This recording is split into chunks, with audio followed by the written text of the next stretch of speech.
right, good evening. It is time for Menifee City Council action. I will call the closed session to order at 5 o'clock. Madam Clerk, are there any requests to speak, or has any correspondence been received on closed session items? None this evening. Well, judging by the attendance here, I didn't expect it. All right, the City Council will now recess to closed session. It is 5 o'clock and 30 seconds.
live from Menifee. It's Wednesday night. I'm going to call this meeting to order at 6 o'clock. Mr. City Attorney, do we have anything to report out of closed session? Thank you, Mayor. No reportable action today. Thank you very much, Madam Clerk. Have we received any correspondence on tonight's agenda? Yes, the council's received correspondence on items 11.2 and 12.1. Those are in your red folders. Thank you very much. Madam Clerk, would you please call roll? Councilmember Dinas. Here. Councilmember Diedrich. Here. Councilmember Temple. Here. Acting Mayor Carwin. Here. And Mayor Estrada is absent.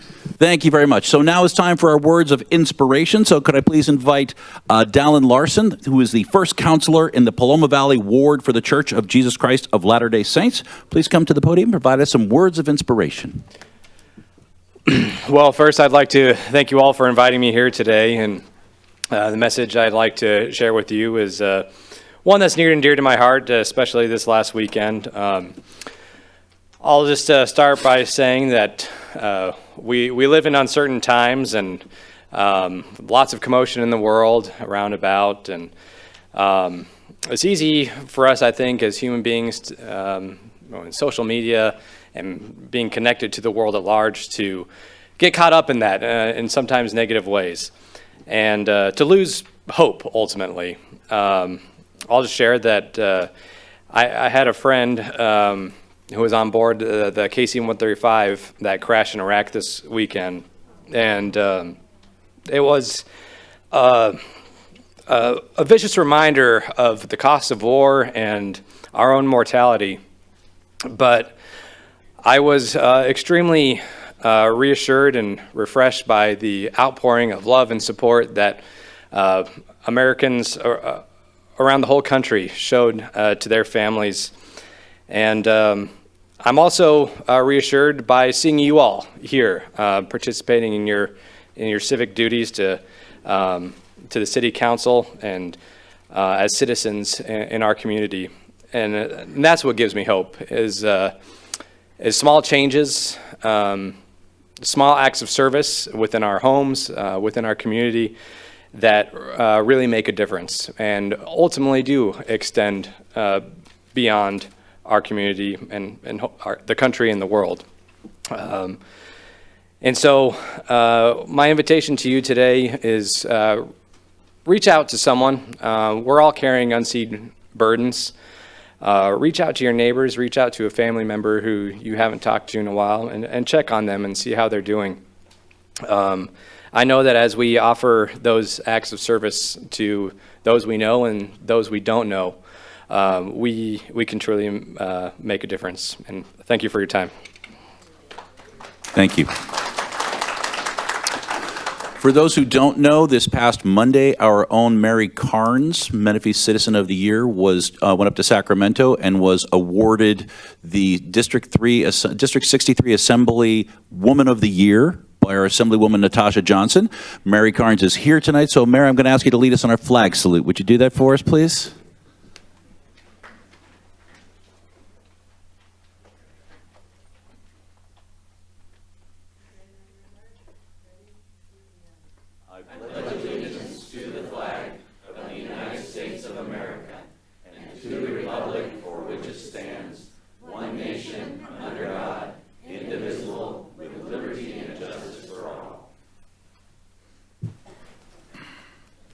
Thank you very much. All right, now City Council, would you please join me at the front of the dais for our two presentations.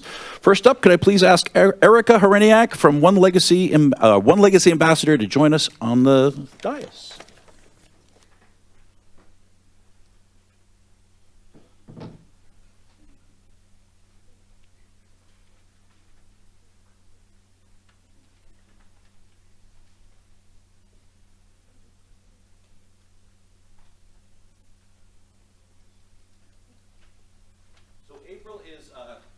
April is Donate Life Month, and it's a time to recognize the impact of organ,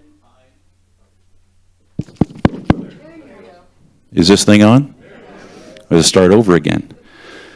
April is April is Donate Life Month, a time to recognize the impact of organ, eye, and tissue donation. So joining us here is Ms. Hereniak on behalf of One Legacy to accept a proclamation for Donate Life Month, DMV/Donate Life Month. Would you please fill us in a little bit about the organization and the meaning behind the month? Hi, good evening. So for the record, my name is Erica Haranik. I'm one of your 7 local One Legacy ambassadors. One Legacy is a nonprofit organ procurement organization. We are the liaison between 200 hospitals and 8 transplant centers for organ, eye, and tissue donation for 7 counties in this area. I wouldn't be here without an organ donor. Some of you guys already know my journey. I have lived here since 1989. I'll go quickly on this. Raised my family, was a teacher in the Lake Elson Unified School District for 20 years at Terracotta Middle School, primarily. When I got suddenly ill 2016, which triggered a heart attack, which then triggered a few months later many cardiac events when I went into cardiac arrest, sent to various different hospitals for open heart surgeries, didn't respond, arrhythmia is in the 400s, and within a few months, they tried to do an ablation. My body didn't want to do it. I stroked, I went blind, couldn't speak, couldn't move. Priest brought in for my last rites. I had a 10% chance of survival. I wasn't going to make it. So I was sent to Cedars-Sinai with the intent of having a heart transplant. Wasn't strong enough. They put an LVAD as a bridge to transplant. And then come Easter of 2017, I got the call. They found my match. So basically what One Legacy does, being the liaison, is when someone's in the hospital as a donor, they would look to see if there's a match. If there's no match, then no organ transplant happens. So when I was ill, I was listed, and Dylan Stump, he was 19 years old. He was a registered organ donor. He did this when he was 16 years old, when he got his driver's license. And because of that, they got on the list and they found it. And I didn't understand this because I'm older, and I didn't understand why they gave me a 19-year-old heart. It's not about age. It has to do with antibodies, blood types, all kinds of factors in it. So the fact of the matter is we have a lot of registered organ donors, and this is why we like to do Donate Life Month, is to raise this awareness and the education that we have 19 million registered organ donors. That doesn't mean we're going to have 19 million transplants.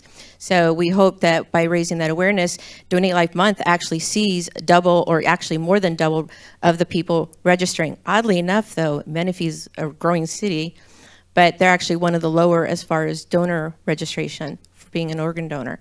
So that's something to think about, because technically I'm a heart attack, LVAD, heart transplant, 3-stroke survivor, all in 1 year. Yeah. And I was confined to a wheelchair, and it was for my kids, that students from 1999 that brought me this. But never fails, after each city council meeting I do 6 city council meetings. There's always a donor family that reaches out to me, or recipients who, very few of us are able to live out here, but we are, because more of the hospitals are actually supporting us. And currently, I know you've been, social media, there's like she just turned 8, there's a little girl, 2nd grader in our area, who's in desperate need of a kidney, and she can't really wait for a kidney donor, because I'll go over the data here real quick. By the time she waits for a deceased donor, it's about 11 years. She doesn't have 11 years, she has months, yeah. And my neighbor just got his liver transplant in December. He only had 1 month to live. So this is why we do this. We try and bring the community together, raise that need. So based on the data for 2025, there was nationwide. So anything nationwide in California is on the left-hand side of the slide. What we do is One Legacy is on the right-hand slide, and then I narrowed it down to our area. So nationwide, there was 49,000 transplants, which is 1,000 more than the year before, which is amazing. But then you get to California, and California did 5,179 as a state, but we were doing 5,294. So we're losing like 100 other people. So on average, 17 people pass away while they're waiting, and just as many getting on. Because if you look at the wait list for the U.S. is 108,570. The year before it was 104. But in actuality, there's 122,000. The 108,000 are those who are like what we call on deck. They are like needing now. The rest are either waiting because they're not on high priority, but we technically have 122,000. In the state of California, 19,914 are waiting for a transplant. Now, and so you got to compare that 19,000 to the 5,000 California normally does. So think about what happens to those that don't. And unfortunately, because I'm a recipient, the community is pretty small. I get to know Not everyone makes it. And then that's a difficult part, but I choose to do this because I want to honor my donor, and I have one more reason why I do this, but let me finish the data. For one legacy, though, that's 7 counties in Southern California, we did 8,809. Wait, 8,008 of 9 are actually on that list to get an organ. So this is LA County, Orange County, Riverside, San Bernardino. We have 8,800 people waiting, like now. So that's puts it in perspective. So to think about it, let's look at the positives, though, of what we're doing. One Legacy did 1,949 transplants, which was up a few from the 1941 before. 748 donors. So think about that. There's been a lot more people passed away than 748. So we like to hope that maybe by spreading awareness, people might reconsider registering to be an organ donor. But let's look at Southwest Riverside County, though. When I my journey started in 2016, we were lucky if we heard about one donor. Our hospitals are Inland Valley, Rancho Springs, Temecula Valley, Loma Linda, Murrieta, and Menifee. Out of all of them, we had 38 donors. That's incredible versus the one in 2016, okay? Out of those, 4,200 lives were healed. Those are your tissues, so those, the heart valve, the TAVR position, the surgeries, the ACLs, dental implants, all of that was out of here, out of Southwest Riverside County. And 59 people got their sight back from cornea donation. So it's completely amazing what Southwest Riverside County is doing versus the whole state of California is truly amazing. So I'd like to see it keep it going. And the reason why I want to share one more impact about this is I know my donor mom. I met her Easter of 2018. She got to hear her heartbeat, and I have a relationship with her, and we speak and advocate and trying to dispel the myths. But I was doing a health fair at one of the local hospitals. There was like hundreds of vendors, hundreds of people. And the hospital staff would come out and they find our booth because we have a very strong relationship with our hospitals now to help support them. And all the nurses come out and I see their badges and I'm behind the table giving out promo items and everything. I knew there was a donor going on in the hospital, but I don't have anything to do with that. I do with the health fair. And all of a sudden I noticed this couple came up and I was talking to them and they grabbed my hand. They asked me if I was a recipient. I said yes. And then we started talking about my life and how I benefited from it because I've obviously gone from a wheelchair to walking. I've done a 5K. I've done all kinds of things since then. The more and more I was talking to them, the more I saw nurses, instead of standing in line, arching around them. And that's when it hit me. This was the donor family. On their worst day of their life, they came out to see me. They weren't crying. You can see they had been crying, but they had this look of hope. This hope. I'll never forget this look, and this is why I'm sharing it, because I held it together. I didn't cry, but their worst day, and they spent like 15, 20 minutes, maybe more, just talking with me and about the benefits that their loved one was going to save, and he did. He saved 6 lives. I'm not sure how many tissue samples. I know Dylan saved 5 lives, mine included, and 213 tissue samples recovered. But that's something, it just hit me. I'm not doing it just for Dylan or for myself. I'm doing it because of the donor families out there who are trying to find hope and that their loved one will leave a legacy. In my case, I had a bunch of students come and help me pull me out of the wheelchair with rehab, and they brought me this. I was an English teacher. It's a pig with wings. What does that mean? Pigs fly. And so basically, I don't know how they found this. You don't see this in stores. But they brought it to me, and now they looked at me as representing helping transplantation, as helping pigs fly. So everyone in this room has that power to save a life. Doesn't mean you're going to be a match. But I'd like to think for some of you who maybe see all the myths and things and the horror stories, research what you're reading. Make sure it's fact and make that decision. And if you do, let your family know, because like in this case, that family was reassured. So you all have the power to make pigs fly. So I thank you for Menifee for doing this. It's always great.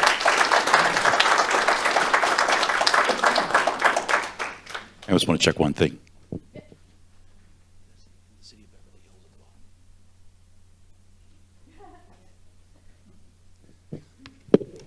So we've got this proclamation for you right here in recognition of all of your efforts.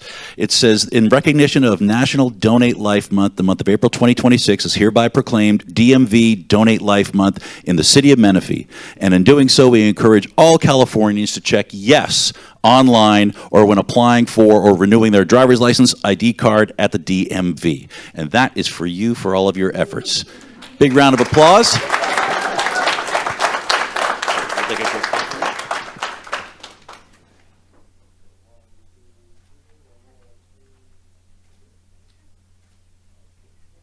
Thank you very much. Thanks for everything you do.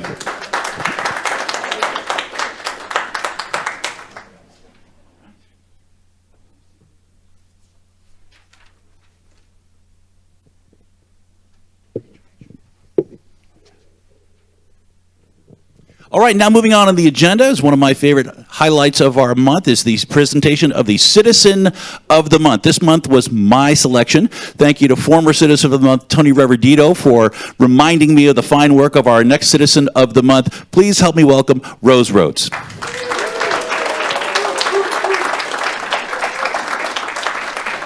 So Rose is the leader of an organization called Quilts of Valor, where she and her fighting platoon create quilts to honor veterans with, and she's going to be my Citizen of the Month this month. So what we're going to do is we're going to say some nice things about you first before we get on this, before we let you talk.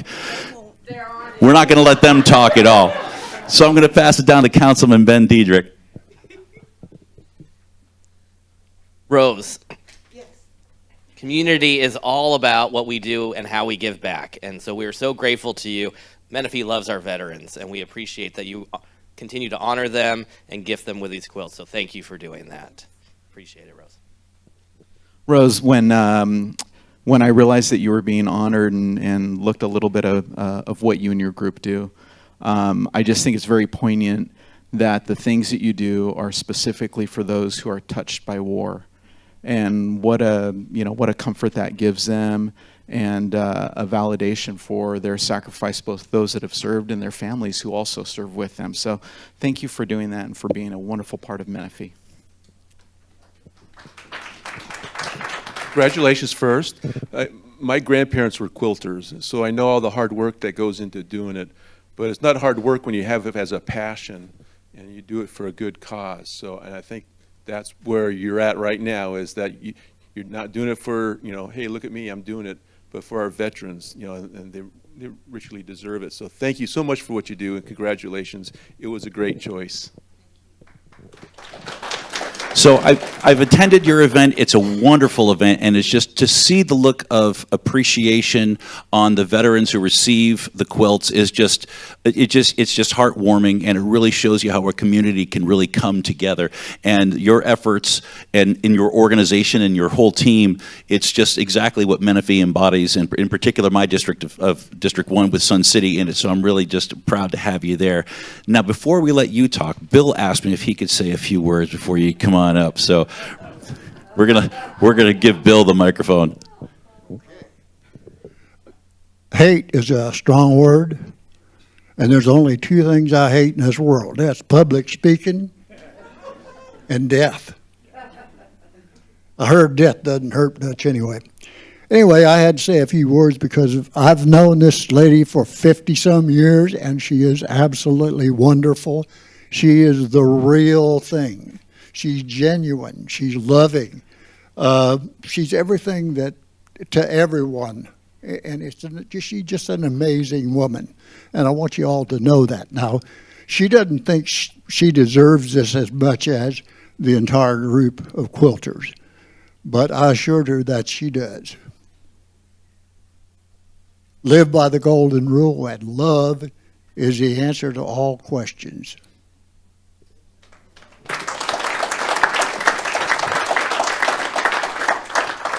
So, Rose, we have for you this fine plaque that you can hang above you. Hopefully, you'll put it up at the quilting events in recognition of your dedication to honoring service members and veterans in our community through the creation and presentation of Quilts of Valor.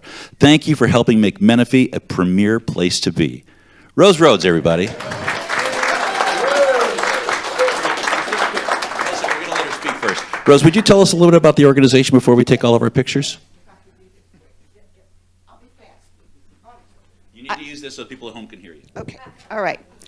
I appreciate this recognition by the City Council. Thank you. I want to let you know that I started the Sun City Quilting Club along with another quilter, Pat Kirby, who has since passed away in 2005. It's been 20 years. We've been very fortunate to have such a wonderful facility with the Sun City Civic Association where we can meet, we can have functions, we can have special events, and they allow us to be there to work on our quilts, and I appreciate that.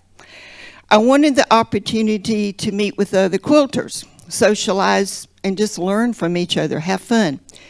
But my cohort, Pat, was very committed to making quilts for children in need. She spread that passion to others, and it has been one of our priorities ever since.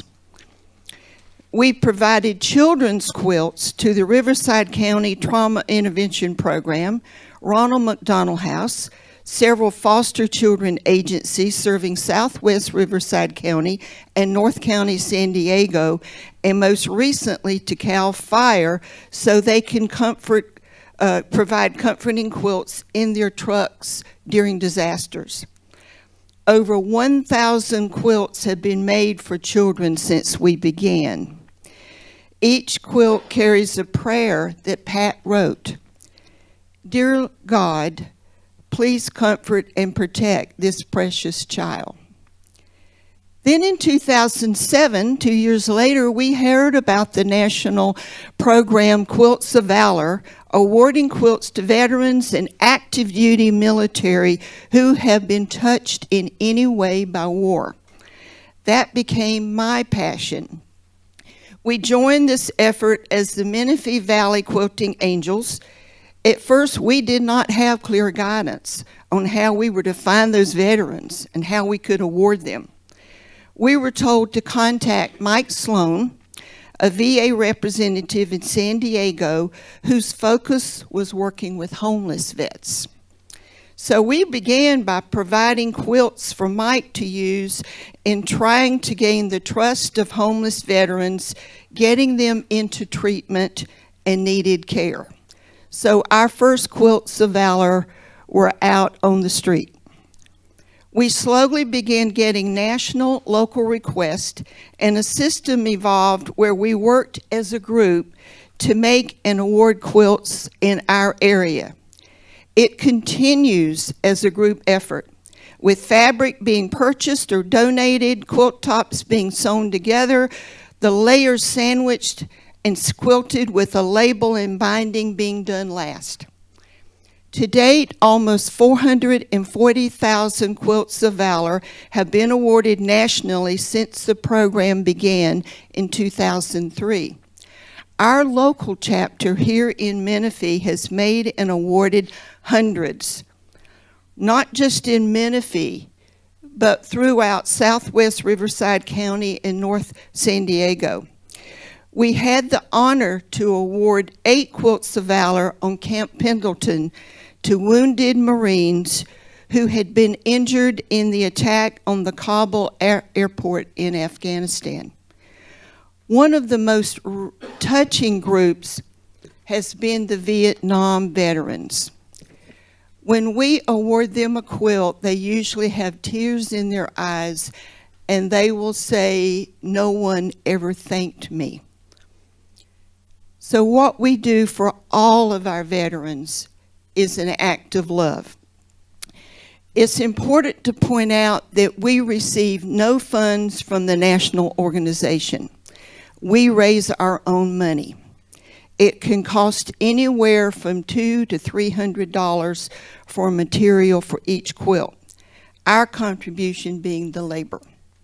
Any donation is greatly appreciated. Quilt of Valor is a 501c3, so tax receipts can be provided. With us tonight are some of our quilters who contribute so much to our projects. Kathy Mann, our leader of our children's quilts, would you please stand and show the group one of the kids' quilts that we provide to foster agencies now?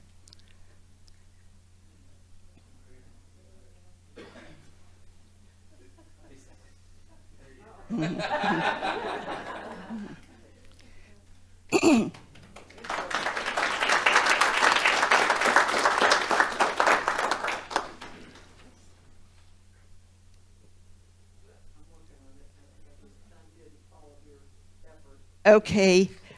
Christy, would you hold? This is one of our quilts of valor.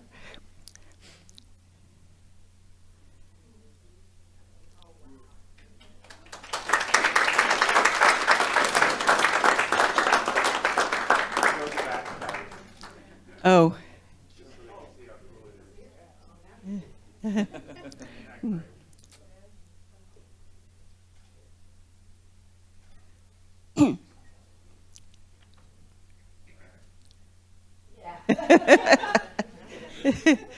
I'd like for all of my other members to stand. These are just a few of the quilters who make and award Quilts of Valor. This recognition tonight is really for all of these quilters who participate. Thank you all for being here. Finally, I have to mention Bill, my husband, because I'm only able to lead this program because he is very, very supportive of what I do.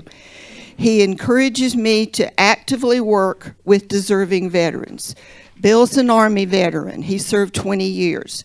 And as a singer-songwriter, he's written songs of remembrance for our military, which he performs at our award ceremonies. He also puts up with all the fabric, batting, and quilts all over our house.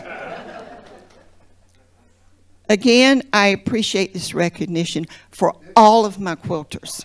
Did I say that she's real smart? One more time for Rose. Okay, here's what we're going to do. We're going to take a picture with this, with you. I'm going to put this down behind you. There you go. And then we're going to have your friends come up. We're going to take a picture together, okay? So we're going to wait. Hold on a second. We're going to take a picture with just you first.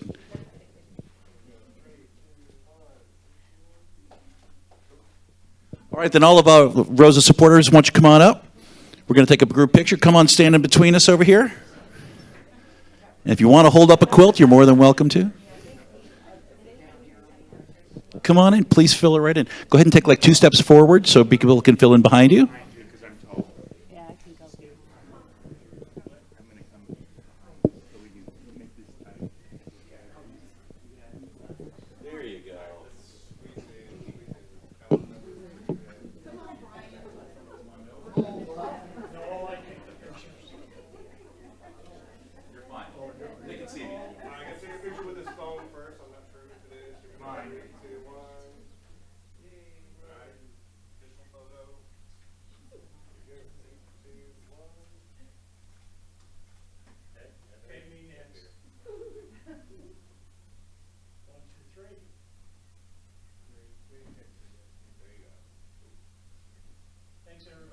All right, thank you very much.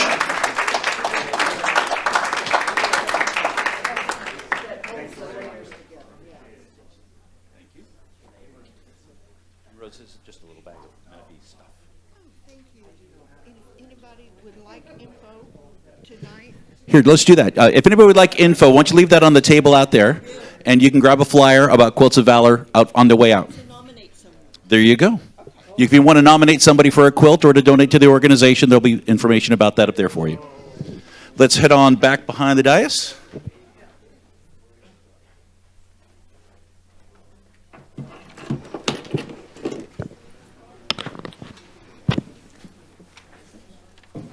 Thank you.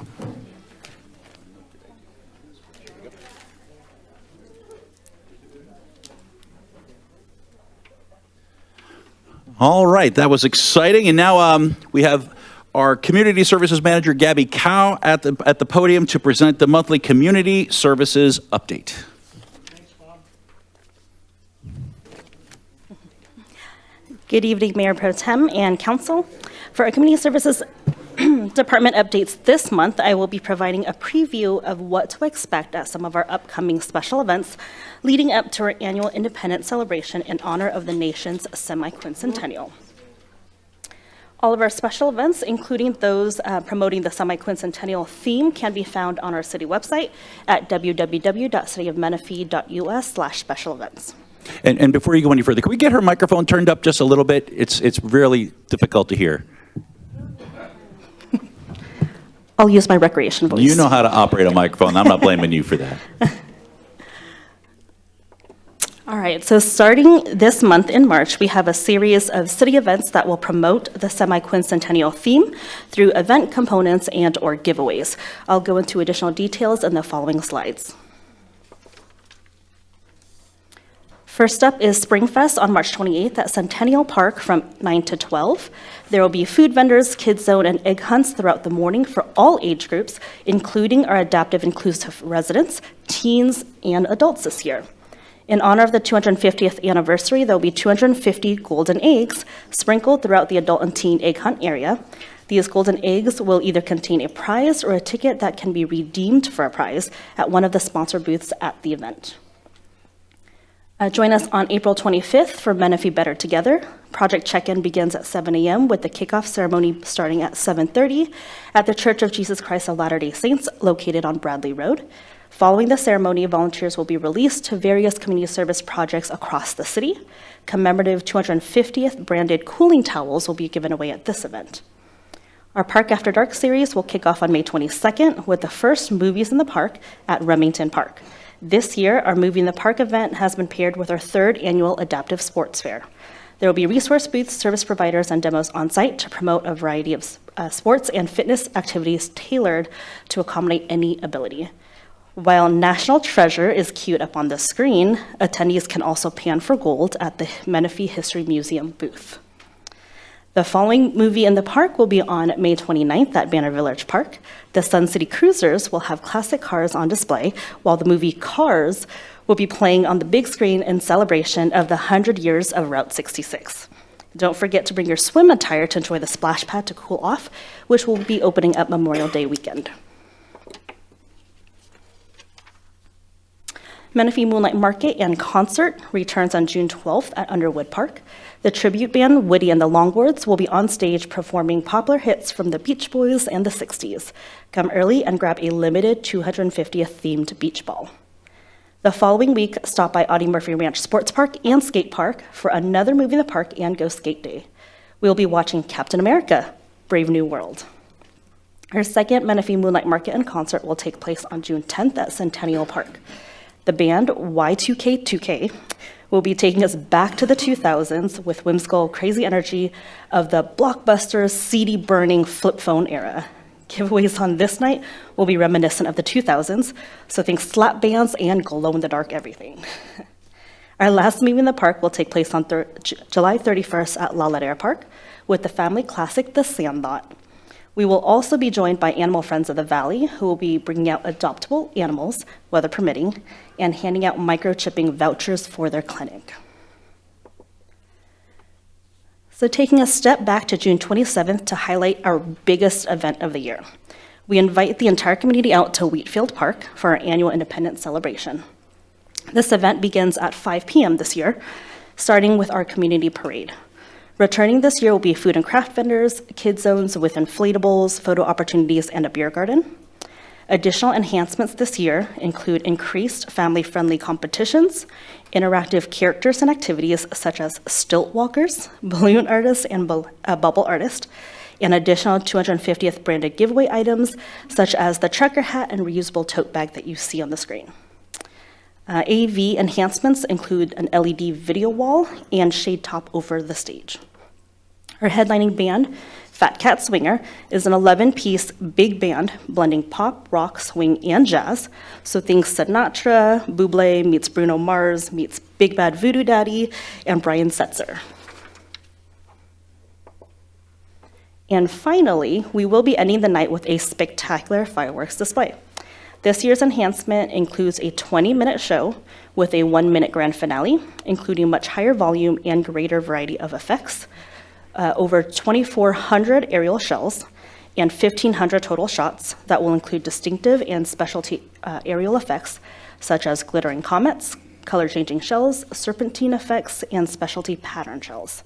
So this is expected to be an electrifying culmination of an exciting day of fun activities. And that concludes my updates. I'm here to answer any questions that you may have. Thank you for that presentation. Do we have any questions for Ms. Cow? I just have one question. Is it your department that is putting on the Welcome Home Vietnam Veterans event? I didn't see that on here. Yes, it is. We did include it in the semi-quincentennial, but of course, it is one of our veterans events. And it will be taking place next Thursday on the 26th at Paloma Valley High School, and that is open to the public to attend, and that will take place at 10 a.m. So that's going to be on Thursday's the 26th, right? Correct. Okay. So Thursday the 26th at what time, 10 a.m.? At 10 a.m. at Paloma Valley High School. Got We it. will have our welcome at 10 a.m., and then 10:30 will be the formal ceremony inside the Performing Arts Theater. And all are welcome to attend, and if you're a Vietnam veteran, we can get you recognized at that event as well. Just contact Ms. Cowan, she can get you involved in there. Thank you so much, appreciate that. All right, now we're on to agenda approvals and modifications. Madam Clerk, any modifications to tonight's agenda? There are none. Can I ask City Council for all in favor to approve the agenda? All in favor say aye. Aye. All opposed? Hearing none. The agenda is approved. Are there any public comments, Madam Clerk? We do. All right, so this is the time for members of the public to address the council about items which are not listed on the agenda. The Ralph M. Brown Act limits the council's ability to respond to comments on non-agendized matters at the time such comments are made. Each speaker will be allotted up to 3 minutes on any single item. Madam Clerk, please call the first speaker. We have Lori Clough, followed by Lupe Jenkins.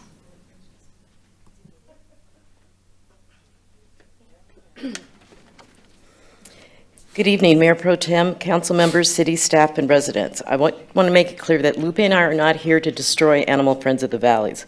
We're here because after months of research and digging through history, the truth is pretty unavoidable. We need our own animal shelter. In 1987, Lake Elsinore operated the only shelter in southwest Riverside County. 2 dog kennels, 2 cat hutches, no adoptions, and weekly euthanasia runs. Residents stepped up and formed LEAF, Lake Elsinore Animal Friends. After months of advocacy and guidance from Ann Washington, the city handed LEAF the sheltering and animal control contract on October 1st, 1988. LEAF operated on a dirt lot with single-wide trailers, no big buildings, no big budget. Funding came from adoptions, licenses, and volunteer-run fundraiser, and we did it right. Every animal was spayed or neutered before going home to their adopting family. Every adoption required an in-person fence check, not a Google Maps glance like today. Volunteers built every program from scratch and earned the community's trust. I know this because I was there. I volunteered for LEAF in the late 90s. I walked properties, met families, helped at fundraisers, and made sure animals went to safe homes. I helped ensure LEAF never drifted from its mission of humane care, ending overpopulation, and providing a safe haven with affordable services. In 2000, LEAF became Animal Friends of the Valleys. In 2010, a new shelter was built using revenue from tax-free bonds sold through the Southwest Communities Financing Authority, SCFA. SCFA was supposed to protect the mission while Animal Friends handled daily operations. Instead, that mission was abandoned. The priority is no longer humane care, it is revenue. The more animals that come in, the more money they make. The more unaltered animals they license, the more money they make. The more litters born because spay-neuter is inaccessible, the more money they make. And Menifee keeps signing checks.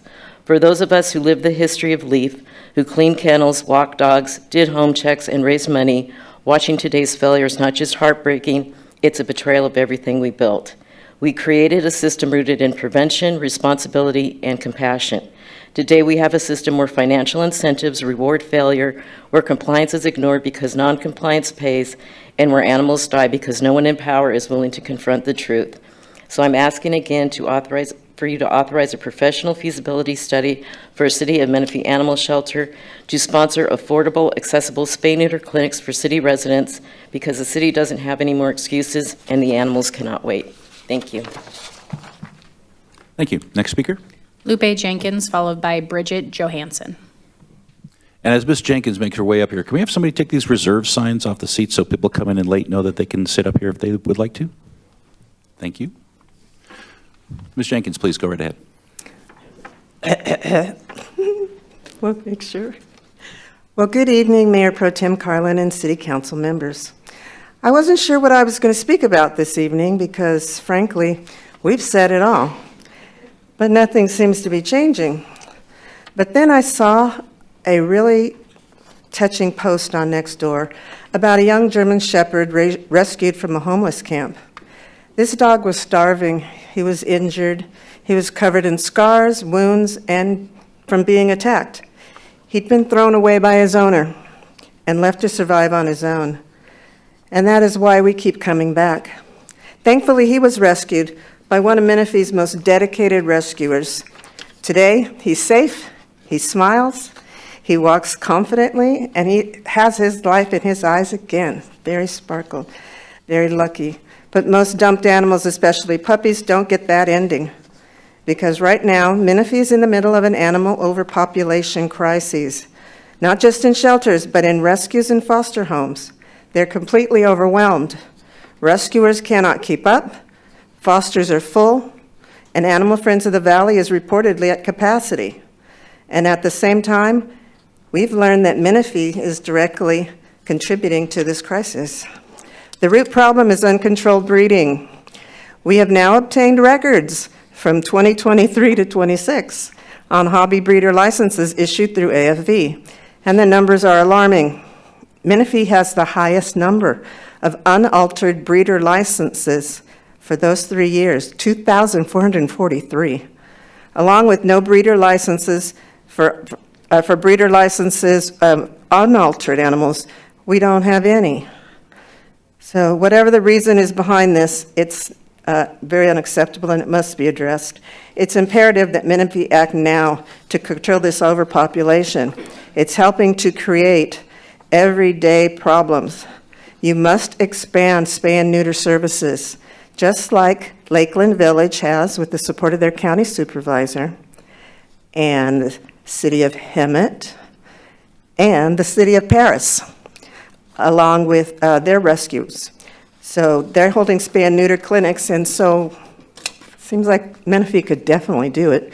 These events will help directly in this problem in their cities, so we want to help in them here too. We also need AFV to enforce the breeder guidelines, temporarily pause unaltered breeding licenses, and investigate expired licenses. Because if left unchecked, the flow of these births will grow. The deaths will be on everyone's hands as people continue to dump these poor animals along the road. And this problem will continue to grow. So, what is Menifee going to do about Ms. it? Jenkins, your 3 minutes are up. Thank you. Thank you. Next speaker. Bridget Johansson.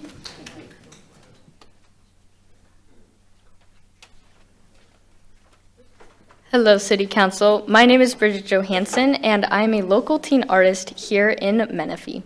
I recently met with members of the Arts Council to discuss my desire to have more art installations in Menifee. On a daily basis, I drive past the Bradley Pencil, and I love the Bradley Pencil and the fact that no one really seems to know how it got there, which makes me think that we have a Bansky in town. But the pencil has deteriorated over time, and it needs to have a refresh, so it does not continue to be a pointless feature in our city. I would also like to see about painting locally themed art on some of our electrical boxes, especially in our downtown area of Menifee. It would be awesome for our entertainment region to have these art installations. To make this possible, I've met with Menifee Arts Council and have found a few grants to make this happen. Mary Carnes has helped me get the grants going, and Elaine McGee has helped guide me on the history of and future of art in Menifee. But I want you guys to consider that one of you is going to be the first to have local art installations in your district. Not to make it a competition, but when funding comes through, I am ready to make my mark, and I hope that you are ready to have Superfly art in Menifee. Thank you.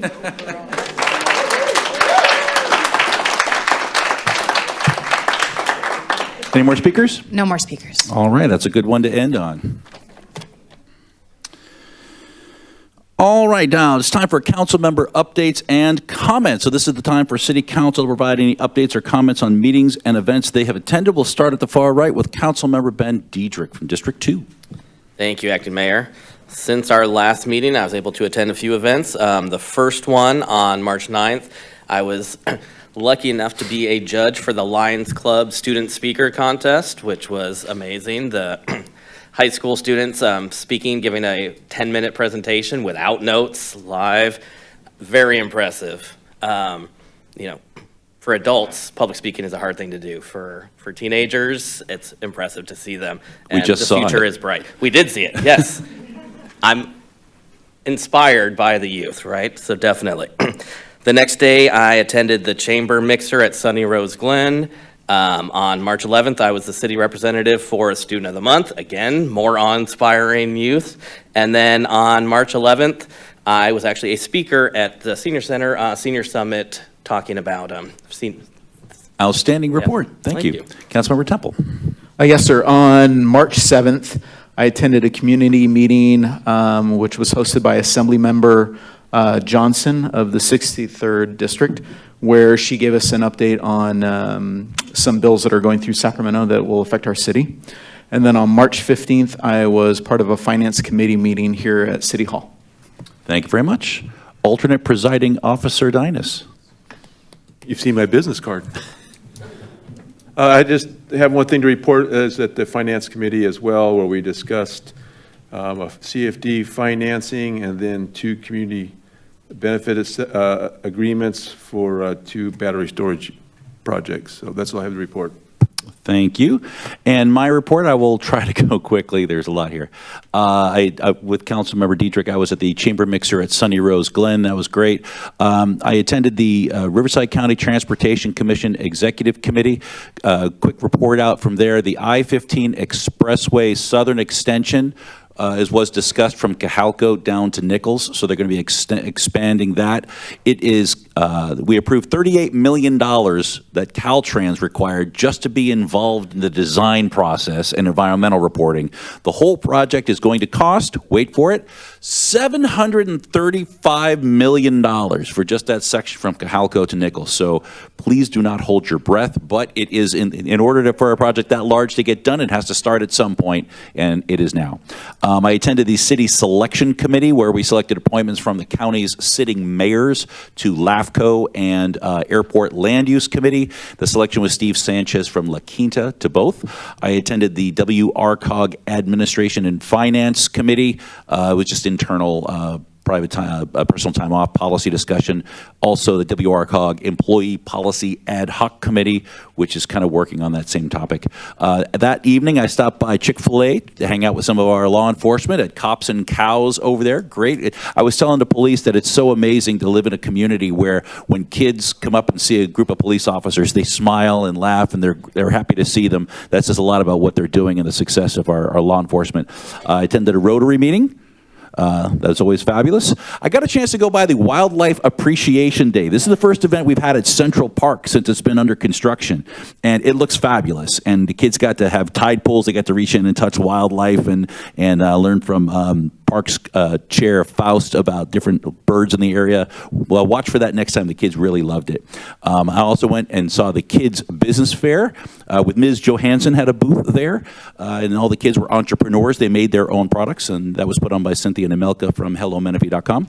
I did an interview with Studio 215, our new local news organization over at MSJC. That should be coming out soon. Yesterday, I attended an ambient communities meeting about the future of the golf course. I won't bore you here with the details. Go on my Facebook page. I put an update out there earlier today.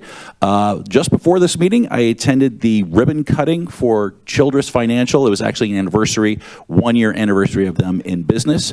And then I came here. So I think that's enough. I'll stop there. All right, now is the time where we approve the minutes. We have one set of minutes for the council's consideration. Does the council have any modifications to the minutes from the May 4th minutes? Hearing none, can I ask City Council for an all in favor of approving the, March 4th meeting minutes? All in favor say aye. Aye. All opposed? Hearing none, the March 4th minutes are approved.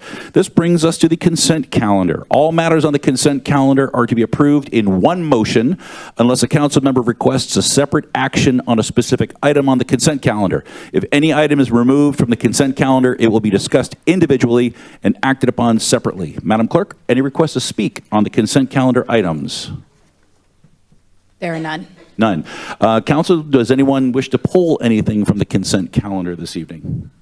Seeing none, can I get a motion and a second to approve the consent calendar? Second.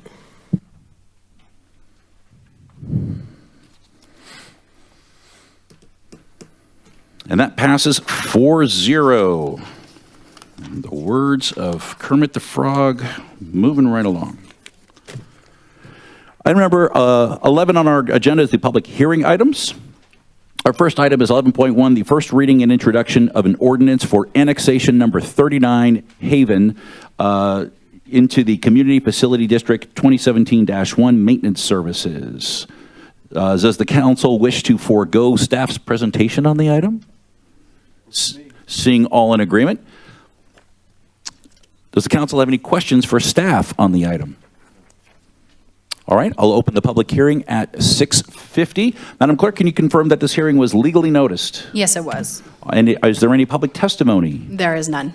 Have we had any written protests received? There are none. There are none. Are there any persons registered to vote in the territory of the district? There are none. There are none. So have the owners of all of the taxable property consented to holding the special election immediately following the public hearing? Yes, they have. Do you concur that the special election may be held this evening? I do. So I'll close the public hearing at 6:51, right on the nose. Does the city council have any comments, or is there anything to be discussed? Seeing none, can I get a motion and a second to adopt a resolution calling an election? You're an election. I'll second.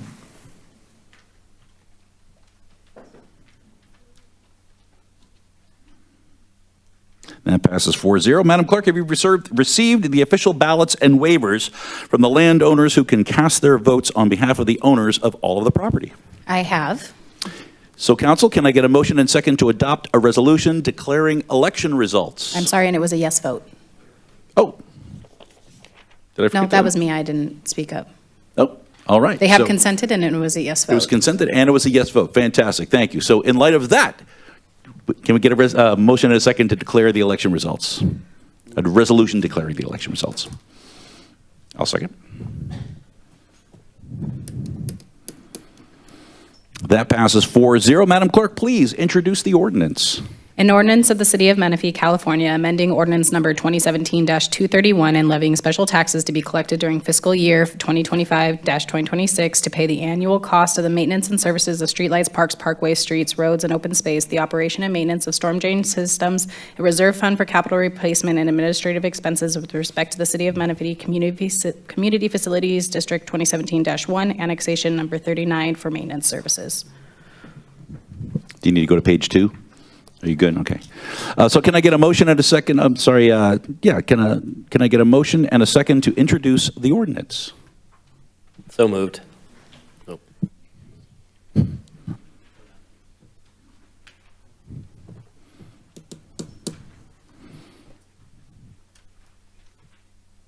And that passes 4-0.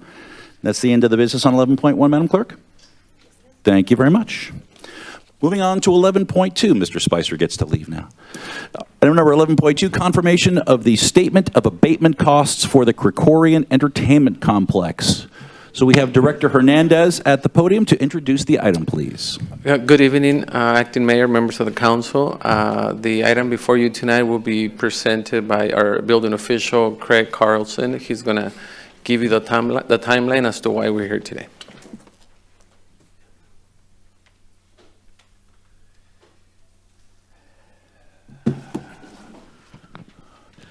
Good evening, Mayor Pro Tem, council, and distinguished guests. I'm here tonight to present item 11.2, a confirmation of the statement of abatement costs for the Krikorian Entertainment Complex. I would like to begin with a brief timeline of actions that will provide to you on how we arrived at this point.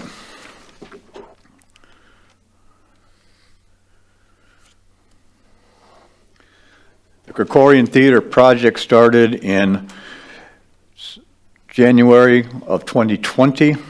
The project was halted in April of 2020 due to the COVID pandemic. After the project was halted in 2020, there was a brief holdup on the project. There was some initial code enforcement actions were had started for noncompliance. This consisted of notice of violations that were issued to the property owner at that time. In 2023, there was a notice of intent to abate the public nuisance. The permits had expired. There was stalled construction progress, and the owner had appealed the notice. The notice had been issued for the retail pads. The owner appealed, and the time to perfect had elapsed. After that, the city went ahead and we initiated an inspection warrant for the property.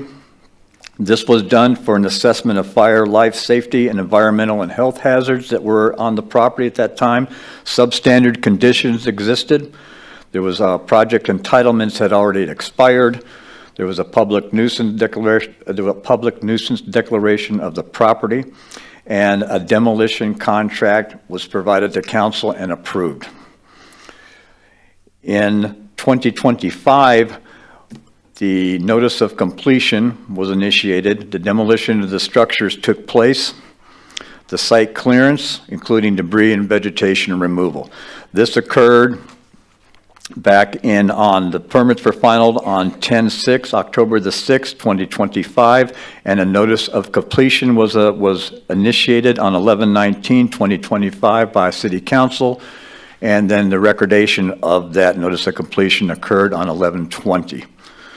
The statement of abatement costs were provided and sent to the owner on 11/20/2025. The owner failed to contest within the 15 calendar days that were required. The owner reimbursement of the abatement costs were the failure to contest the statement of abatement costs established a waiver of the owner's right to contest. The statement is final and binding upon City Council's confirmation and their subsequent purse reimbursement.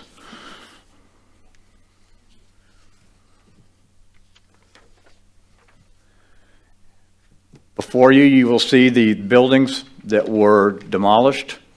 There still remains the slabs on pads 3. The theater has been completely removed, and pad 4 has still burned, and there's still the slab that remains there as well.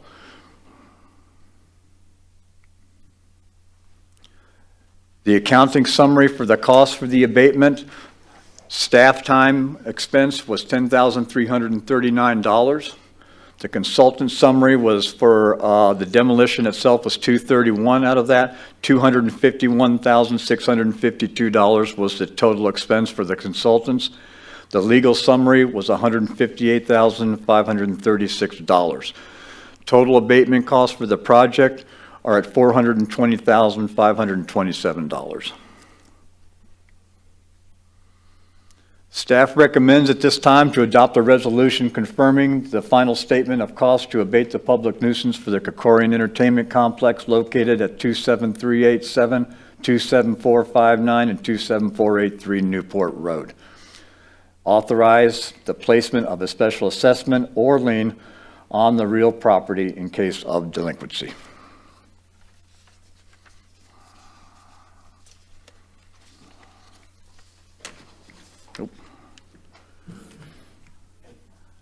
Are there any questions? Thank you, Mr. Carlson. City Council, now is the time where we get to ask questions of staff regarding the presentation. Do we have any questions of staff? I just have a quick question, Mr. Carlson. So in the event that this matter is approved, what, if anything, happens next? Is there a collections action? Does it just sit in a lien? Is it already recorded? What happens next?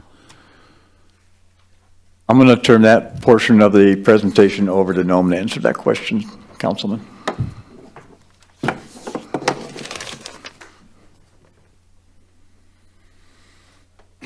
Good evening. My name is Good Noam. to see you. So, sorry, go ahead. I cut you off. Oh, okay. My name is Noam Duzman. I'm with the City Attorney's Office.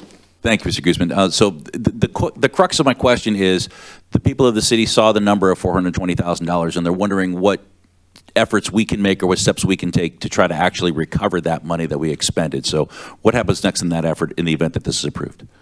So pursuant to our municipal code, if this resolution is adopted, the property owner is provided an opportunity to make the payment. If they do not make the payment in a timely fashion, then pursuant to this resolution, you're authorizing staff to either record a lien or a special assessment against the property. They function a little differently. A lien stays on the property until it's maybe refinanced or sold. A special assessment goes on their property taxes, and if it goes unpaid after, I believe, 3 years, then the county is supposed to foreclose on the property. And that's the way that we recover these unpaid abatement costs. All right, thank you. Council, any follow-up? Any questions? I have a question. So it's Councilmember either a Dimes. lien or a special assessment, so who determines which one that will be? That would be in consultation with the city attorney's office and staff. Okay. That's all my question. Thank you. All right. So those are all our questions. Thank you very much for helping us out with that, Mr. Guzman. All right, so I'll open the public hearing at 7 o'clock. Madam Clerk, can you confirm that this public hearing was legally noticed and if any correspondence has been received? This was legally noticed, and the council did receive correspondence in your red folders. And is there a representative present for the property that would like to address the council? Come on up and please introduce yourself so we know who you are.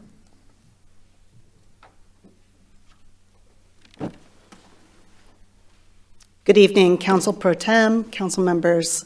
Thank you for letting me speak this evening.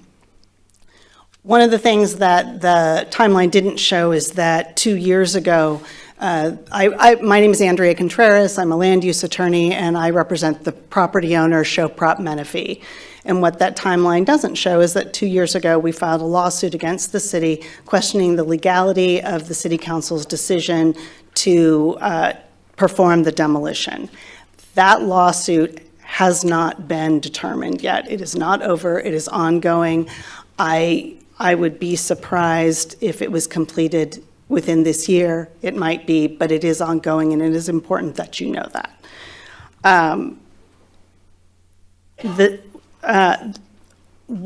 What I have stated in a letter that I submitted to all of you is that we do not contest the demolition costs themselves. We were given information about the contract before the demolition began. What we do contest are the $158,000 in attorney's fees that show up as a line item.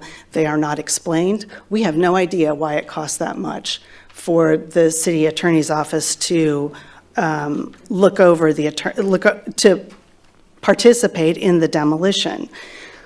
State law only allows a city to collect its attorney's fees if there is a code section that says so. Menifee's code section doesn't allow for attorney's fees under the section that talks about the abatement costs. It does allow for attorney's fees under the code enforcement section, which I don't think applies, but in any event, only allows for attorney's fees in the case of a prevailing party. A prevailing party, that's a legal term of art, and that only applies when a legal action is complete. It's a judge who makes a decision on who the prevailing party is. Nobody else makes that decision. So I don't believe that the city has the authority to finalize or to authorize attorney's fees at this point in time. It should only come up when the lawsuit is complete, when a judge has made a judgment, and when the judge determines who is the prevailing party in the case. Now's not the time for the council to authorize a lien for attorney's fees. Thank you. I'm available for questions. I think you're going to want to stay there. Will do. Do we have any questions from the city council? I have a couple. Yes. I'm writing down what your notes say. You said that our code doesn't allow for attorney's fees under the abatement costs. That's your position? That's correct. All right, so I'm looking at Municipal Code Section 11.20.010 of the Menifee Municipal Code defines abatement costs as, quote, all costs, fees, and expenses incidental or otherwise incurred by the city in identifying, inspecting, investigating, seeking, or causing the abatement of a violation of public nuisance. That's correct. Okay, so does that exclude attorney's fees by using the word all? I believe that the state law requires that it specifically address attorney's fees. Can you cite for me a case that says that the word all has to be clarified with attorney's fees specifically in the line item? No, I cannot off the top of my head, but what I can tell you, and in the government code section that I cited to you in my letter, it does say that it must provide for attorney's fees. Right, so is it your argument that by not specifying attorney's fees as a delineated item, it is therefore excluded from the overterm all? Yes, it is. Okay. It also doesn't say here that if we need to buy a tire for a tractor, we can recover that. Would you say that something like that is excluded from this because it is not itemized? No, because attorney's fees is very specific, and California law in general only allows for attorney's fees in proceedings when there is a statute that specifically authorizes it. Does that authority that you're drawing from state that it has to say attorney's fees in those words in order for it to be included? Yes. What statute is that, please? If you look at I'm sorry, I don't have it off the top of my head, but the letter that I provided you, there is a government code section that states that a city may provide for attorney's fees in its ordinance. And that language requires that it state attorney's fees. Okay, so saying all fees doesn't include attorney's fees? No. Okay, so now the statement of costs was delivered to Show Prop on November 20th of 25, right? The statement of costs is dated November 20th. Well, the UPS receipt showed it was delivered on November 20th. I don't believe I saw. It was mailed on November 17th by regular U.S. mail, but it was delivered by UPS on November 20th, right? I've not seen that receipt. Fair enough.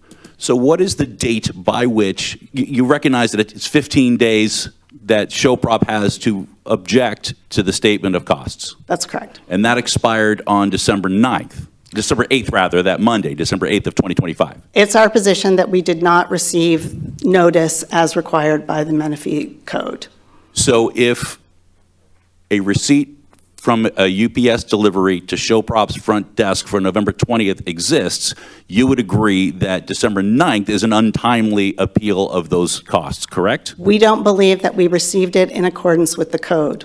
Right, I understand you're saying you didn't get it. But if I had a receipt, or the city was able to produce one that said November 20th, it was signed for and delivered to Show Prop, you would agree that the deadline to respond to that would be December 8th?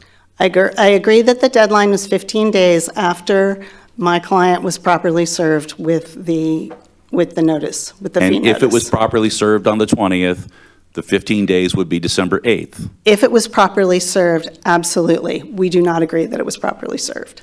And your response was sent on December 9th, Yes, I believe so. which is after December 8th. So if I'm wrong that it wasn't delivered by November 20th, then yours is timely. If I'm right that it was delivered on November 20th, then your opposition is untimely. Perhaps. Okay. And you said that the city's not the prevailing party in this case, or that hasn't been determined yet, but the abatement case was approved by the court. The court ordered the inspection for a warrant to go onto the property and do the inspection. The court reviewed that, and the court awarded the order of abatement, right? No, that's not correct. That's not correct. So the city did this without court approval? No, the inspection warrant was a separate proceeding. The lawsuit to challenge the demolition orders is ongoing. The court allowed the demolition to go forward, but the court didn't make a determination on whether or not the demolition orders were legal or not legal. So that's ongoing, and what's going to happen is if we get to the end of this case and the judge agrees with us that the orders were illegal, then we're going to come back to the city for damages. Did you file for an injunction of the abatement case while the other case was ongoing? I'm not sure I understand what you're asking me. If your premise was that it was illegal and a separate lawsuit was filed to render it illegal, why didn't you stop that case as it was going on? You're asking if I filed for an injunction To stop for the abatement. for the Correct. demolition? Yes. Yes, we did. And Yes, what we happened to did. that? The court denied it. Okay, so the case that the city is looking for attorney's fees on is a separate legal proceeding than the one that is ongoing. No, it's all within the same case. It's all within the same case. So we've got this separate order of abatement that was heard and approved by the court. You asked to Was not insist- heard and approved by the court. There's an order of abatement. The legality of that is questioned. However, what the court determined is that if we come back to a situation where the orders for demolition were illegal, then my client is entitled to damages. An order was signed by the court allowing the abatement, right? That's why it was done.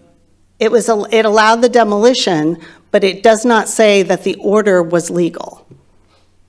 Does any order say that it's legal? The court doesn't say in each case, I'm making an order, and by the way, this is legal. The city has not been established by a judge to be the prevailing party. Under the law, they are not entitled to attorney's fees. Fair enough. Any other questions for the applicant or the appellant? Hearing none, thank you so much. Thank you.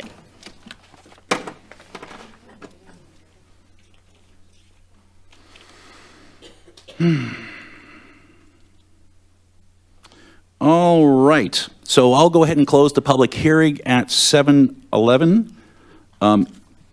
Actually, I didn't ask if we had any requests to speak. Do we have any public requests to speak on this item? There are none. Okay, so it is still 7:11, so I'm still okay. Close the public hearing at 7:11. Does the council have any comments, or is there any discussion that would like to be made? Yeah, you can ask staff still as well, or comment and discuss. I mean, I would like to hear from the city attorney's office as to their position as to whether they agree with the property owner's representative that we are not yet entitled to take attorney's fees. Sure. Mr. Guzman, can you address the, can you respond to the appellant's comments, please? Yeah, I'll try to respond to a number of points that were made by the appellant, and hopefully that addresses your concerns. First and foremost, I think it's very important to note that the appeal, the challenge here was untimely. Our code says that as a result, they've waived their arguments. And although they had the right to speak here, they actually waived their arguments to the city council. So the city council has the authority to disregard the comments made because it was not timely. My calculation, if the statement of expenses and costs was delivered on November 20th, as we have confirmation from the United States Postal Office, the deadline to have filed their appeal would have actually been November 5th. So it's actually the 5th, starting on the, I'm sorry? December 5th. That's correct, December 5th. And I did not receive any sort of statement from them until the 9th, December 9th, as was presented. So it was an untimely appeal.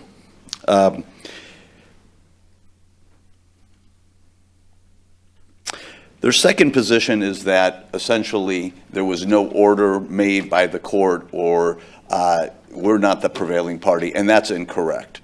First, we issued them 2 separate notices of intent to abate, one for the theater, one for the retail. They challenged both of those. We went to hearing. They were administrative hearings we held in pursuant to our code, and we prevailed on both of those. Okay? As a result of those determinations, we went to the city council, and then there was a determination that the property constituted a public nuisance. They were provided an opportunity. At the time, they could have challenged it. They didn't challenge that determination at the time.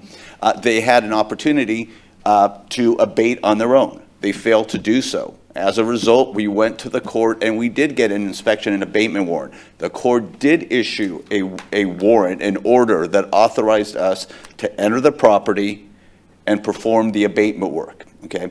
So as a result of the order the abatement warrant, we are the prevailing party on the administrative portion. Now, they do have a right to challenge it, and my argument to them would be that actually, in order to challenge it, they had to exhaust here. Okay, they had to exhaust their administrative rights. They failed to do so by appealing. Okay, in order to challenge it, they would have to first bring it before the city council. We have a process. That process envisions the fact that there could be a prevailing party just on an administrative process. We don't need a judge. If they had never filed a lawsuit against us, we would be done here, and there'd be no judge that ever declared us the prevailing party. So the notion that we need some sort of court order declaring us the prevailing party is not consistent and does not understand the process, the administrative abatement process, which may never end up actually in court other than a warrant where a court does not declare a prevailing party. The action that they filed is a separate lawsuit. And now that this determination has been made, they can try to amend their writ petition and bring this issue before the court. Again, we will argue that they failed to exhaust, and it should be, they should be foreclosed from making the arguments. But that's left for a court to decide. Here before you today is the administrative process, which we've gone through. We went through all the legal steps. They had their due process. They were provided multiple opportunities to make their arguments. At every turn, the city prevailed. We are certainly the prevailing party as far as the administrative process and the abatement until a court says otherwise. I'm here to answer any other questions you may have. One more question. Can you address the claim of the sufficiency of language in our municipal code regarding? Yes. Thank you for bringing that up. Appellant's counsel is correct. There is a government code section that says that if we want to recover attorney's fees as part of an abatement process, a nuisance abatement process, we need to have a prevailing party provision, essentially, for attorney's fees. That means it can't be one-sided. That means if the city prevails, it gets attorney's fees, reasonable attorney's fees, and likewise, if the appellant or the property owner prevails, they get attorney's fees. If you take a look at our code, it's probably worth pulling up, and it's a section that was referenced, 1120.010, and it's a definitional provision. It has a number of definitions.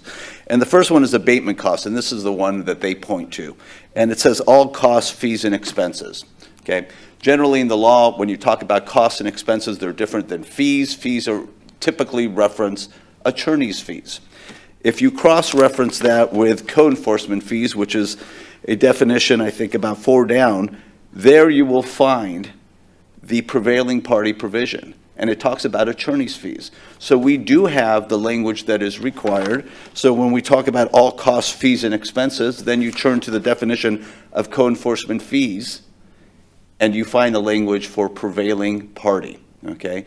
And it says the prevailing party here, the city, is entitled to attorney's fees on these types of matters, code enforcement matters. This is a code enforcement matter. Questions? How do we know that it was delivered on November 20 of 2025? Well, I received from the city clerk's office, I believe it was sent by certified mail. I think we're only required under our code to send it by first-class mail. But here, I think as an extra precautionary measure, the statement of expenses was mailed on November 17th and received with a receipt from the postal office on November 20th, and that is something that Stephanie provided to me. Okay, so we did get a signed receipt from the post office. We do have one, yes, we do. All right. Any additional questions? Mr. City Attorney, am I required to allow rebuttal time to the appellant on that? You are not. You certainly can, and there's nothing that would forbid you from doing that, but you're not. You had the public hearing already, and you're at a point now when you're just asking questions. Would I need to reopen the public hearing? You would.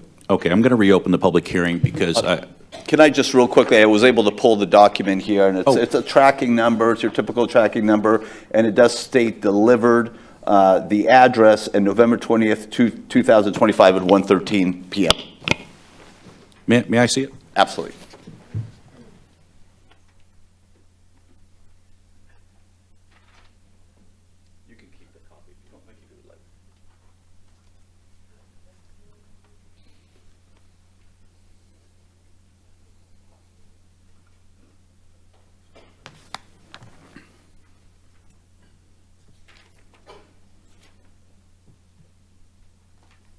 Ms. Contreras, have you seen this?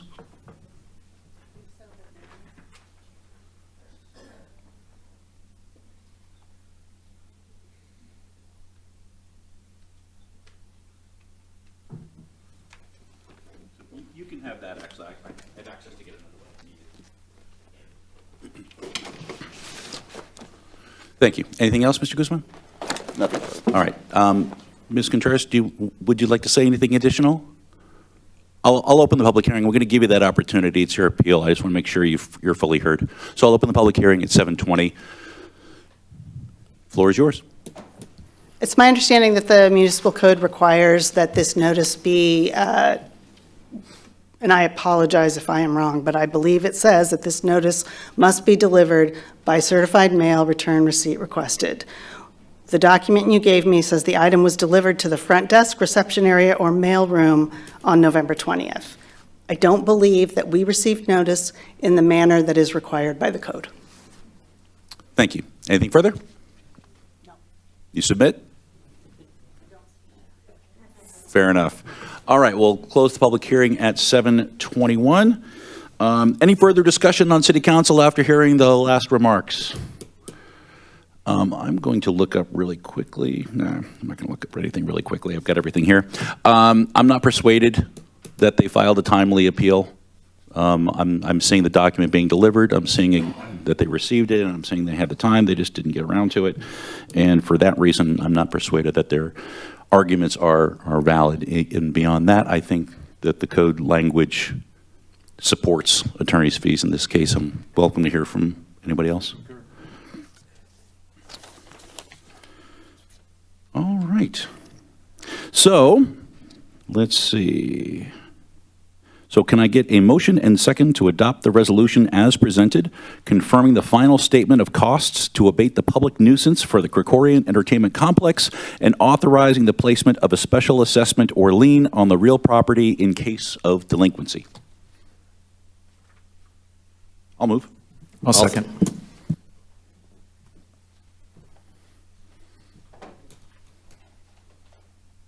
That item passes 4-0 as unaltered. Moving on, item number 12.1, Santa's Workshop Facility Use Request.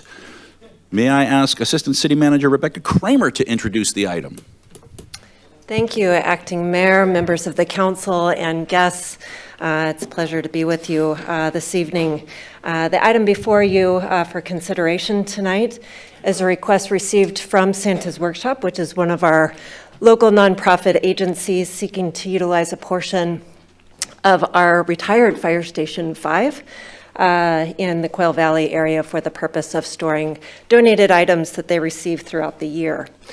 Currently, they are utilizing space at Menifee Elementary School, which is scheduled for renovation, which will require them to relocate the materials that are stored at the school site by June of this year.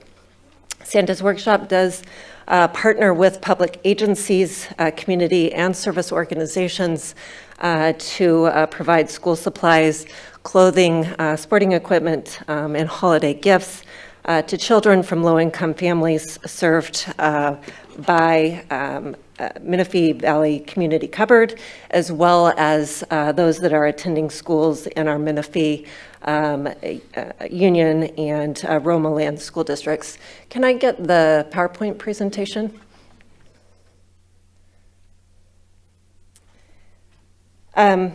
So with this request, we are looking at the facilities that are available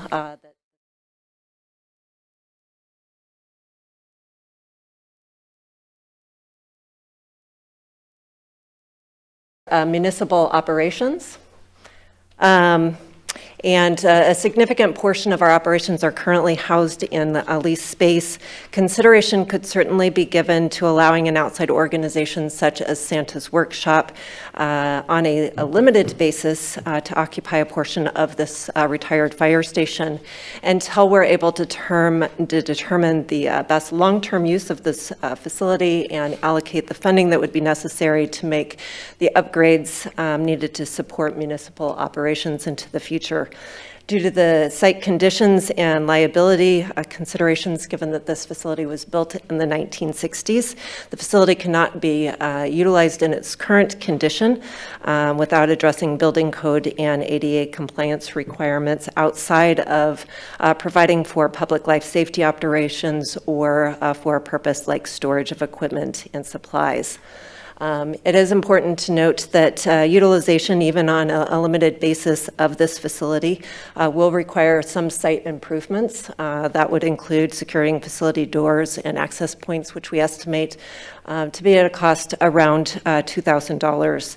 And of course, given that this site is not staffed or equipped with the surveillance equipment at present outside of security alarms, any organization that is occupying the space would need to assume the risk related to the use of the facility and maintain property and liability insurance. I should also note that the space is not at present climate controlled, and access to other amenities such as bathrooms would not be available for use in its current condition. Should the City Council wish to consider, however, leasing the apparatus bay portion of the facility to Santa's Workshop for this limited purpose, staff will work with them to prepare a lease agreement for council consideration at a future date. So with that, that concludes staff's presentation. I'd be happy to address any questions that you may have, and I know we have representatives here from Santa's Workshop as well. Thank you. Thank you, ACM Kramer. Questions for staff at this point? Does council have any questions for staff? Has there been discussion with Santa's Workshop folks about the required upgrades? Are they asking to pay for the upgrades in order to use the facility, or would that be a city expense? That's something that we would have to consider as part of a negotiation with them in their capacity to be able to support that. The space that they are currently occupying with Menifee Union School District is at no cost. So that would be something that they would need to address, whether or not they would be able to provide for those costs as part of their lease agreement at paid overtime. And if we are doing those repairs for the intended purpose of having them lease the property, would that be considered a private use of public funds, or is it still public use of public funds because it's our facility? It is our facility, and we would be making the upgrades to the facility to allow for this particular use, which we could also utilize ourselves at some point. It's repairs that would need to be done on the facility if we wanted to use it for any purpose at all. For the storage of materials, yes. Okay. Any other questions, follow-up? No? All right, thank you very much. Madam Clerk, do we have requests to speak on this item? We do. Let's see, so this is discussion, so I don't need to open public hearing on it, right? We just need to speak. All right, I'm going to adjourn the meeting. Just kidding. I kid. All right, request to speak. Would you please call our first public speaker? I will note, too, the council did receive a few pieces of correspondence in your red folders on this as well. Excellent. First speaker is Bob O'Donnell, followed by Leonard Grill.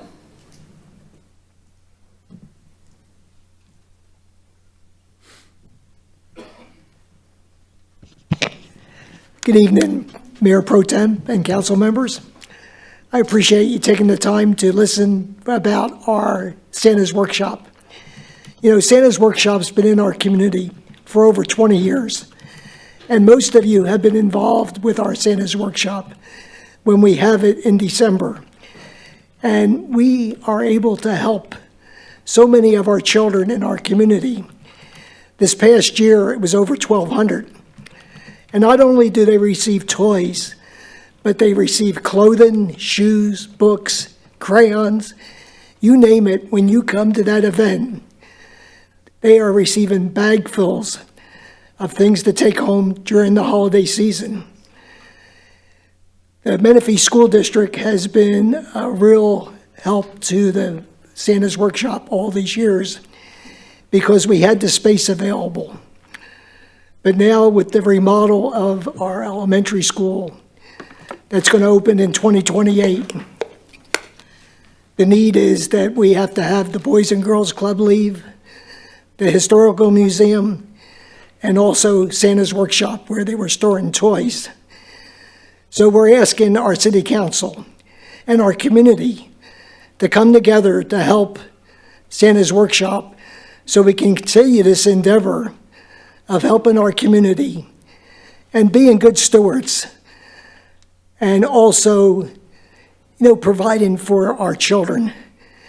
Because when we think of our children in our community, they are our future. So I would ask of your help as city council members and our community at large to see if they can help Santa's Workshop. And we will ask for that continued help tonight. So thank you for your time. Next speaker. Leonard Grill, followed by John Triplehorn.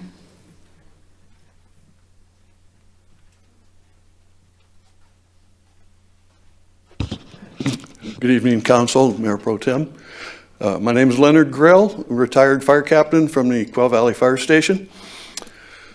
Back in 2001, I transferred to Quail Valley and realized that the community was really supportive of our Sparkle of Toy Drive, where we accept toys at the fire station and distribute them to community groups in order to spread them out amongst needy families. The Quail Valley Fire Station had a distinct need in the area because it was a relatively low-income community, and we didn't have any community groups set up to distribute the toys. So I took it upon myself to get together with the school, at the time it was Menifee Elementary, and local church, to contact families that might need help at Christmas and see if we could give them all these toys that we received. I think that first year we helped about 60 families in the neighborhood of 200 kids. From there, we continued that process for the next 5 years, and we realized that we needed a place to store all the toys and the decorations and props that we'd accumulated. And we worked with local storage facilities, and they provided storage for us for free because we didn't have a budget. Then in 2016, no, I take that back, 2006, we joined forces with the Community Cupboard and the Chamber of Commerce because they had just started a program, Santa's Workshop. So we joined forces, and our efforts just increased exponentially. Our storage needs increased, and the program really blossomed. The Menifee Elementary School had closed, and they allowed us to use their facility for storage, so we continued to have free storage, without which I don't think Santa's Workshop would continue. And I think if that were the case, there'd be a big hole in the fabric of Menifee, because hundreds of kids would go without that hope of Christmas, that joy of seeing Santa Claus, and hence we're here tonight asking you for the use of the retired fire station, kind of going back to our roots. As one young lady expressed to me when I was delivering her bicycle that she had won at Santa's Workshop, she said, "The doctors told me I wouldn't be able to walk after this procedure she had. Mr. But I showed them I could walk, and with this bicycle you're giving me, I'm going to show them that I can ride a bike too." So that's the spark of love we represent, the hope and the joy of Christmas. Thank you. Next speaker. John Triplehorn, followed by Linda Denver. Good evening, Mayor Pro Tem and council members. Leonard just took a couple seconds of my time, that's okay, because he was really good. I'm just going to speak briefly about happiness and hope. And it's about the thousands of children that we see every year at Menifee Santa's Workshop. My wife and I are the lucky ones because we're at the very end. We are the cookie and lemonade stand. And we get to see them dragging those bags that Bob talked about and the smiles on their faces. And all the joy and happiness these children have, and they can tell all their friends what a great Christmas that I had. It's just really an amazing and heartwarming thing. So really what it comes down to is I hope that you will approve our request to use a little bit of the retired fire station so that we can keep making all these kids really, really happy. Thank you. Next speaker. Good evening, Mayor Pro Tem and council members and community. My name is Linda Denver, but for one day of the year, I have a very unique position to play. I sit next to Santa, and I've been doing that for over 20 years, except for 2 years. And that position is so special because I get to look in the eyes of all the children and family members who are served by Santa's Workshop. But also from that viewpoint, I can look out across the room and see the tables filled with toys. It's amazing the generosity of our community towards Santa's Workshop. But where are we going to put all of them? I mean, they don't just show up on Santa's Workshop Day. They're stored at the Menifee Elementary School. But that's going to end.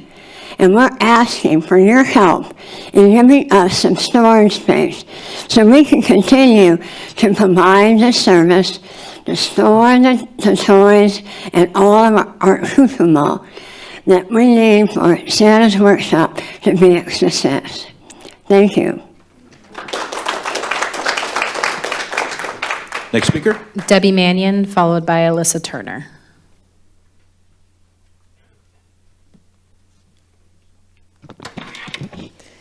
Good evening. Thank you for the opportunity to speak tonight. My name is Debbie Mannion. I am here on behalf of Menifee Santa's Workshop, a community-driven program that has served over 20,000 children and families over the past 20 years. We are requesting the use of retired fire station number 5 in Quail Valley. Our city proudly embraces the theme, City for Families. That's more than a slogan, it's a commitment.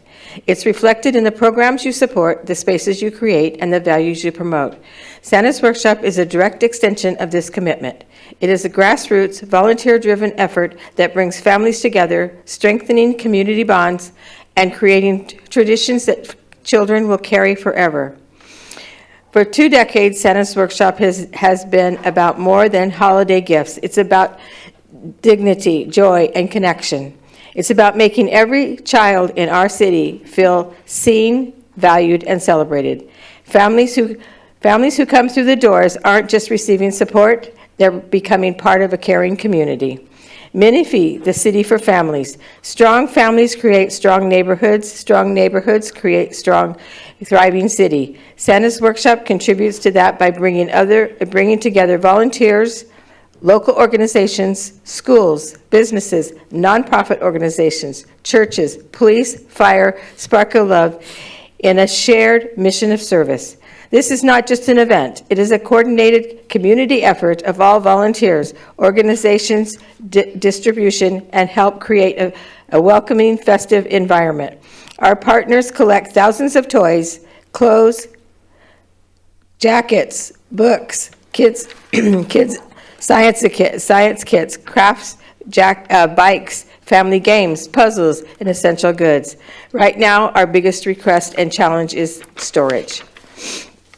With a stable storage facility, our volunteers can continue spending countless hours moving, sorting, and organizing these donations. A dedicated storage solution will ensure our ability to continue, improve, and expand our capacity. By working together, city leadership, community organizations, and volunteers, we can strengthen the program that already has a proven 20-year track record. This is an opportunity to invest in something that is already working, already trusted, and already making a difference in thousands of lives. When we support programs like Santa's Workshop, we send a clear message to the city that the city has prioritizes families, value compassion, and believes in community-driven solutions. Together, we can continue creating moments of joy for families, relief for parents, and a unity across our community. Thank you very much. Next speaker. Alyssa Turner, followed by Carly Burns. Good evening. My name is Alyssa Turner, and I'm speaking today as a parent at Quail Valley Elementary and PTO board member. Every year, I watch students walk into Santa's Workshop at our school and experience something really special. As a parent, I have personally contributed to this program, and I have seen the impact it has not only on the families who receive, but on the children who learn compassion and generosity. It's one of the things that truly reflects the heart of our school and our city. Without a secure place to store the donated toys and materials, that makes this program possible. The future of Santa's Workshop is at risk. We hope that you consider the use of this space and that would allow to safely organize and preserve the donations that our community so generously contributes each year. Thank you for your time, your consideration, and supporting the families of Menifee.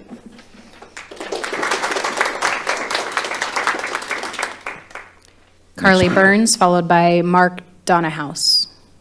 Thank you. Good evening. There has already been an incredible amount of eloquent, wonderful things said by our community members, and I, just as a resident and parent here in Menifee, I just wanted to lend my voice and my support of this initiative. I lived in Quail Valley from starting in 2008. Sorry, I had to think back there for a minute. I have 4 beautiful boys who have all attended Quail Valley Elementary School. 2 of which are currently attending there, and I do have the opportunity and the pleasure of serving as the vice president on our parent-teacher organization at Quail Valley. The parents and students in our community throughout the city of Menifee, not just in Quail Valley, are incredibly blessed and privileged to be able to be served by all of these incredible people. And it's so wonderful to see that they have not only given their time year after year for decades now, but it is important that as a city, and I think our city priorities should be to support these efforts. This is how we get to tell the citizens of our city what's important to us. And I truly believe that Santa's Workshop and this event every year is a demonstration of those city values. And sorry, I'm like getting emotional, literally, I'm sorry. But it's beautiful, it's wonderful. I've been able to see my children's friends and our community members be served so well simply by people who care. And by having this investment by the city, I know there's improvements that are necessary. I know this could be utilized in other ways, but I truly feel that these improvements are an investment that pays back tenfold in the impact to the people that live here. So please, I ask the council, Mayor Pro Tem, please consider this request as an investment in the families in this community, and community that's increasingly in need because of the times that we're living in. And I feel that this investment is something that you will see paid back through the joy on these children's faces and the relief of the parents who are there knowing that they don't have to worry about whether there's going to be something underneath the tree for their children each year. Thank you.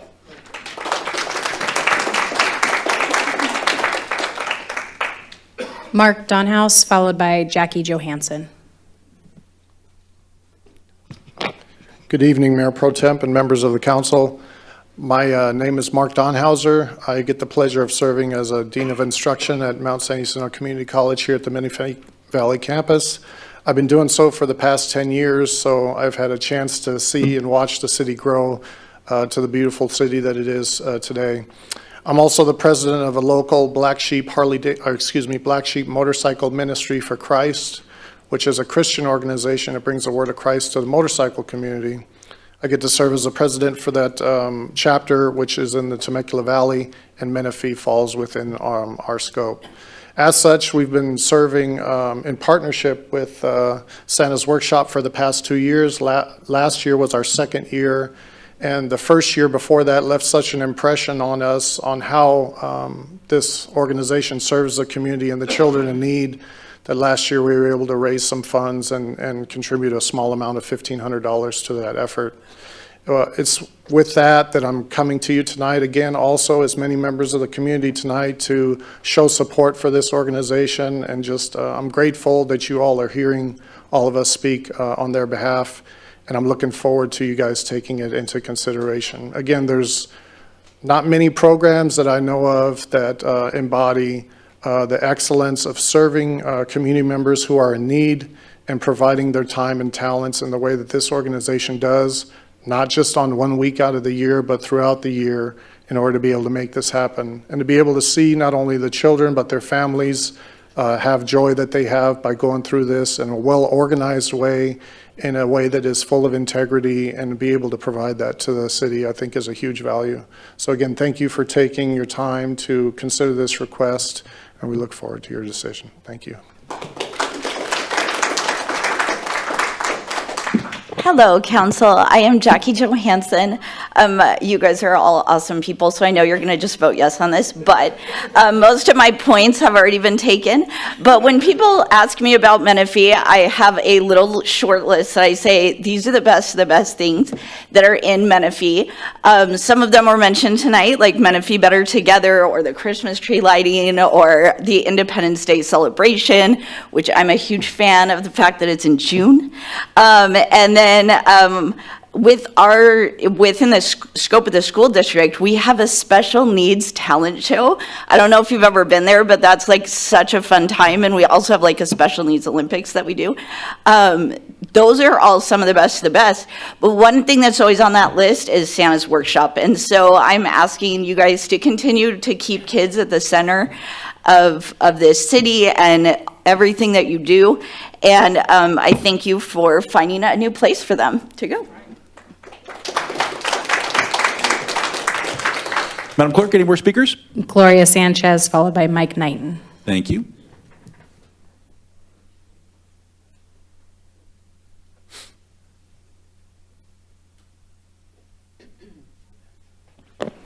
Good evening, Acting Mayor, City Council residents. My name is Gloria Sanchez. I'm here to speak on supporting the requests for storage. That's it, no more. Menifee's theme this year is families. Without Santa's Workshop, these families will suffer greatly. It is time that we all come together, which we have for decades, supporting this organization. Not only do you have your nonprofits, you have your local businesses, you have private donations, and you have a group of volunteers who do this out of the kindness of their heart. They put a lot of hours into it, and the final look is the children's smile on their face when they receive these toys at Santa's Workshop. Many of these children will not be receiving any Christmas toys at all if it were not for Santa's Workshop. We need to continue that. We need to continue seeing the smiles on our children who are in need during this holiday season. We should all stand up and cheer what they have done to make sure that our children are being recognized, taken care of. And not only during the holiday season, but they also do things on other times of need for our children that may be going through a personal trauma of their own during the year. So it is up to us to gather together, and we ask for your support and making sure that Santa's Workshop continues to put the smile on the faces of our children and the rest of the community. Because when you look around, we are the only city that has something like this. So let us be the city that recognizes the need by supporting their requests for storage. Thank you. Mike Knighton, followed by Lily Pena. Thank you. Good evening, council. I asked the clerk when I got here how many people were before me. She said 9. So my message tonight is not really necessary, but since I brought this up, I feel obligated to say a few words. I'm not going to say anything that these guys are already said more eloquently than they did, but I do want to give out some thanks. I brought this up back in January. Dan, thank you for making it a future agenda item. Ben, this is your district. Thank you for working behind the scenes. Armando and Brian, thank you for listening. We'll get there. For your behind the scenes work, and a big thank you to Rebecca. I know how hard she's worked. I have never seen the wheels of City Hall work this fast. 2 months, less than 2 months. So everyone deserves a big round of applause there. Thank you, guys.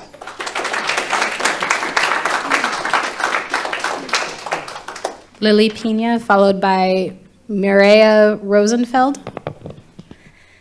Good evening, everybody. My name is Lily Pena, and as I always, in front of everybody, I always say I'm the proud principal of Quail Valley Elementary School. It's truly an honor to stand before you tonight to speak about something so dear to my heart, Santa's Workshop.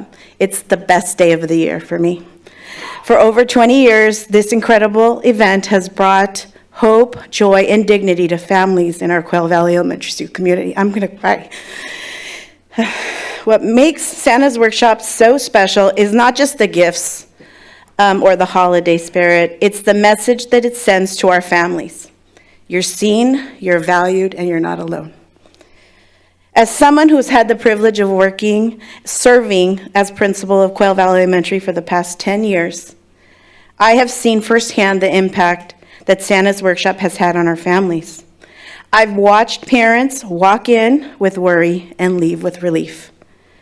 I've seen children light up with excitement when that door opens of the NPR, not just because of the gifts they receive or sitting on Santa's lap and seeing Mrs. Claus, but because they feel the warmth and care of an entire community surrounding them. For many of our families, the holiday season can bring financial stress and uncertainty. Santa's Workshop helps ease this burden. But beyond the tangible support, this event builds something even more lasting. It builds connection. It strengthens trust between the schools and our families. It reinforces that Quail Valley is more than just a school. It's a place where we can take care of one another. As Santa's Workshop has grown over the past 2 decades, so has the need to thoughtfully organize and store the generous donations that this event has made possible. Somebody like our friend over here who counts every single toy. She knows she has the inventory of every single toy. The love that these people bring to us on that day is something that I feel every single time we're there.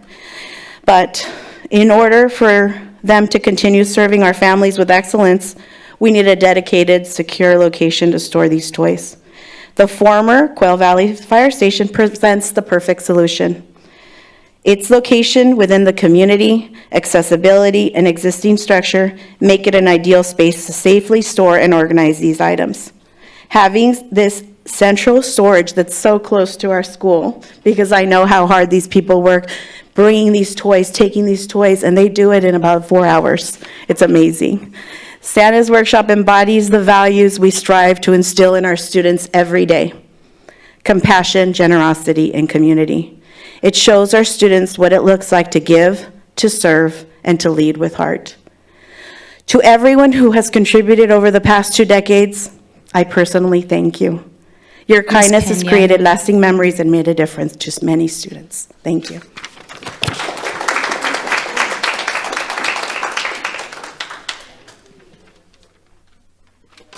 Good evening. Mayor and council members, and everyone in the community.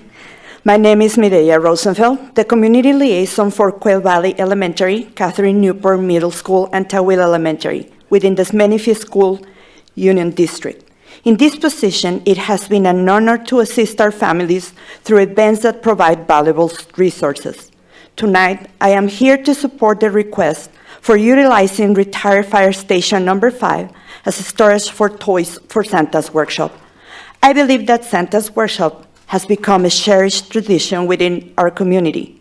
It highlights the commitment of the organizer, including Spark of Love, Menifee Valley Lions Club, Menifee Valley Cupboard, Rotary Club of Menifee, and Menifee Union School District, to name a few, as well as the generosity of community members who either volunteer or donate toys. This event welcomes every child, and for some of our attendees, from foster homes, families going through financial hardship, homeless situation, or low-income families, it represents the only opportunity each year to experience the magic and joy of Christmas. As a volunteer for this event for the last 6 years, I have witnessed firsthand how hundreds of families have enjoyed a celebration focused on fun and enchantment of the holiday season. It fills our children's hearts with happiness and brings smiles to their parents. The community eagerly looks forward to Santa's Workshop, an event where everyone feels embraced and our students can feel engaged in the joy of the season. We truly hope you will consider the use of Fire Station Number 5 for the storage of toys for Santa's Workshop. Thank you. Madam Clerk, any more speakers? No more speakers. Oh. Are you sure? All right, so now's the time we have the opportunity to discuss the item. I'll bring it back here behind the dais. Who wants to start off? Any comments? Dan. So, knowing the good that Santa's Workshop does, the collaboration that that organization has within the community, not just other community members, the city, the local families. I think this is a wonderful use of that building. I know Captain Grill probably is dying to get back in there, and we're dying to bring back life into a building that probably doesn't have many uses, but in utilizing it for this purpose, it will probably be one of the most valuable properties that Menifee has, given what it does every year to the families of our community. So I'm in favor of this and intend to vote yes. All right. Comments? Councilmember Diedrich? Yes, thank you, Acting Mayor. I've been a strong supporter of Santa's Workshop over the years. Love what they do. I've seen the scores of smiling faces of the children going through there. It would be a huge loss to our city if Santa's Workshop didn't exist anymore. And unfortunately, with the circumstances, they are losing their space, and if they don't find a new space, it will be gone. And I think if we have the opportunity to do that, which we do, I think we need to do that to give them the space so that Santa's Workshop can continue. So I'll be voting in favor. Well, we're not voting tonight, but I am in favor of them using this Tonight space. we're giving staff direction, yeah. Councilmember Dinas? You know, our city has a number of nonprofits that serve the community, but I can't think of too many that has the history and success of Santa's Workshop. And,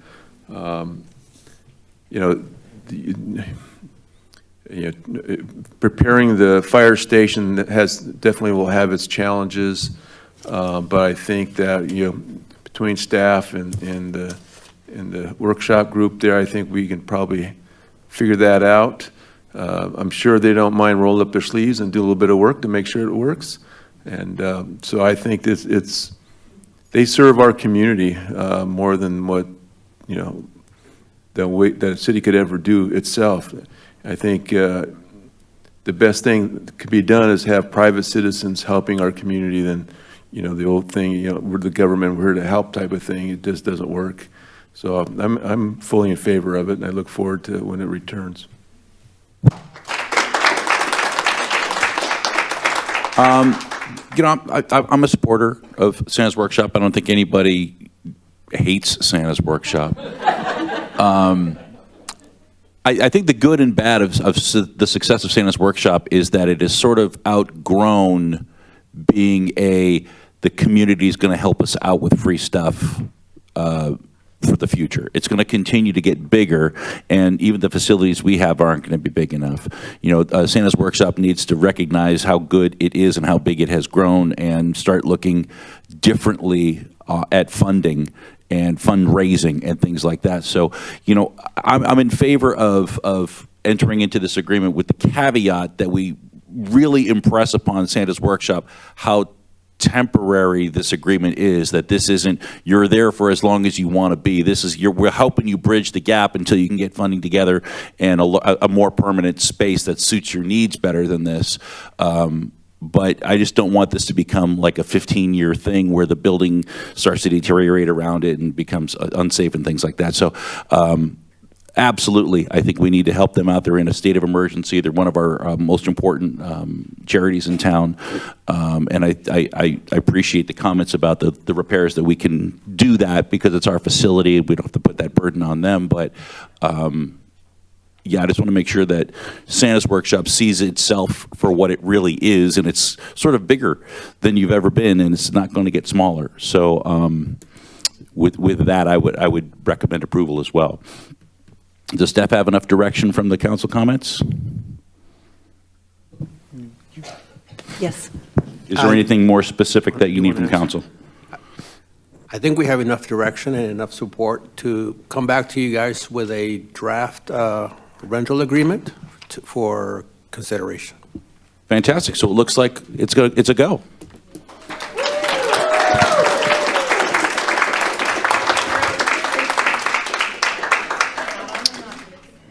And so we'll move on. Number 13, Mr. City Attorney, anything to report? Not tonight, Mayor. All right. City Manager, anything to report? Nope. Nothing tonight? Nothing. All right. Any future agenda requests from City Council? No. Before we adjourn tonight, I'm going to pass it over to Councilmember Temple. You have some comments? I do. The recent war that's being fought in Iran has touched a lot of members around the world, but specifically it's touched several members in our community.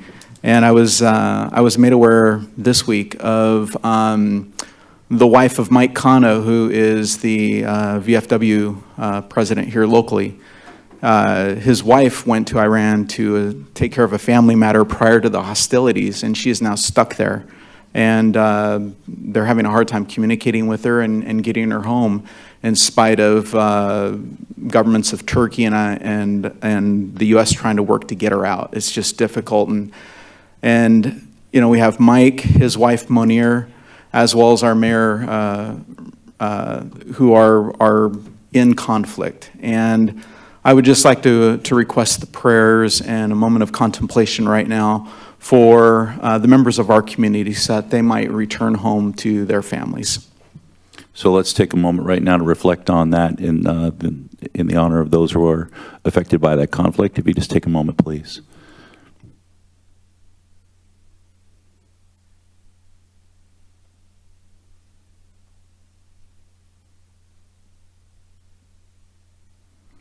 All right, thank you. Great words. And with that, at 8:02, wait a minute, at 8:03, we are adjourned.